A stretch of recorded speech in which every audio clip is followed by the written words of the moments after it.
This video is all about the money, how we make you more profitable online. We're going to be talking about customer lifetime value. We're going to talk about cost of acquisition and your return on investment. Hi, my name is ELTON BOOCOCK. I'm a BBC panelist, I'm an author, I'm a speaker, but most of all, I'm passionate about you, your business, and helping you to succeed online. Now, if you're one of those people who just doesn't like getting into the numbers, don't worry, this video is going to be so simple, and it's really important for you to just understand these two different numbers that will drive the profitability of your business and especially your digital marketing. The first number is all about your lifetime customer value. Some people call it customer lifetime value. Doesn't matter what they call it. What it means is how much is the average customer worth to you? Whenever I ask that, people always respond with, I can't do that figure because my customers range so wildly between one who spends a little and one who spends a lot. I'm going to answer that at the end of this video, so stick with me even if you're thinking it just doesn't work for me.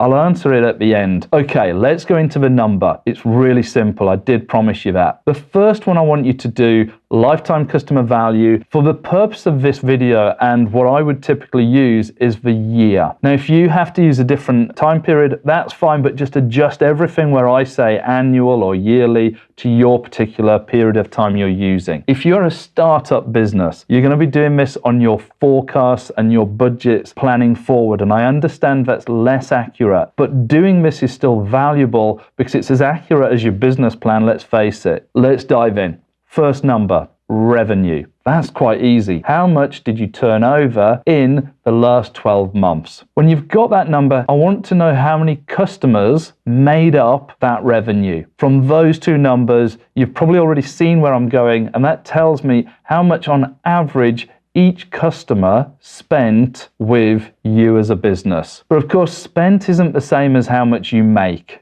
So the next number we need is your gross margin. How much do you actually make from a sale? So for example, if you sell a product for £100, you buy that product for £50 and it costs you £10 in getting that product to the person, then obviously your gross margin is 40%. Because it cost you 60% just to deliver the sale. So when we take the revenue, divide it by the number of customers, that tells us the revenue per customer. When we times that by the gross margin, that tells us the value per customer per year. Okay, so now we've got our value per year. We want to move to the lifetime part. And the lifetime part just simply adds in how long do they stay with you. So if a customer stays with you for 3 years, you know what they're worth to you each year, and therefore you can multiply that, and all of a sudden we have our value of a customer for their lifetime. That number is really important when it comes to digital marketing because it's all about making sure your sales are profitable. Cost of acquisition is a far simpler number. It's quite simply this. How many customers did you gain in a given period, and what was the marketing and the sales cost attributed to get those customers? We then just do simple dividing and we work out what the average cost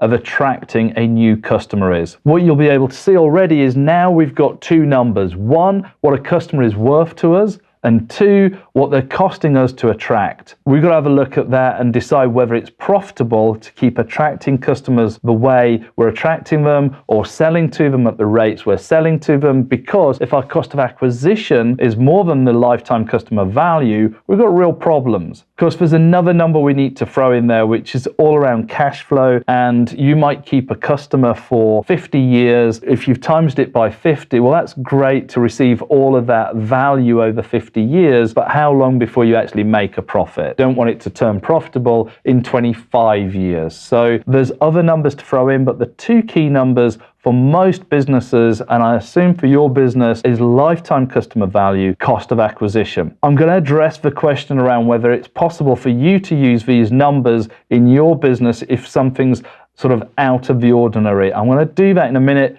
but first of all, question of the day.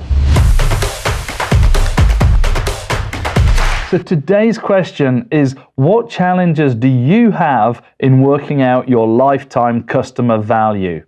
The reason I ask that is because I always reply below, so stick your answer to that down in the comments. In the comments is where I'll come in and respond personally and try and help you out with any challenges that you're having with lifetime customer value in particular. Okay, so to wrap up this video, I want to talk again about lifetime customer value, cost of acquisition, but more importantly, what happens if you feel that you can't do these numbers because it just doesn't work for your business. We talk about these as outliners. So let's imagine that you have so many of your customers down here which spend very little, so many up here which spend a lot, but actually most of your customers are in the middle. Well, it's those customers that we're probably looking at. And I would suggest that the bottom, no more than 5%, the top, no more than 5%. You can, if it feels more appropriate to you, you can take them out of the equation and just do the numbers based on the 90% that's stuck in the middle. Now, if it's just one customer that's spending with you way more than any others, just take the one out, because the wider that data is, actually the more accurate it becomes. You have no idea your next customer, whether they are going to become the small customer or the large customer. So therefore, go with as much data as you can. It is an average, but it's the best shot you've got. And having done this for years, I can promise you that it works.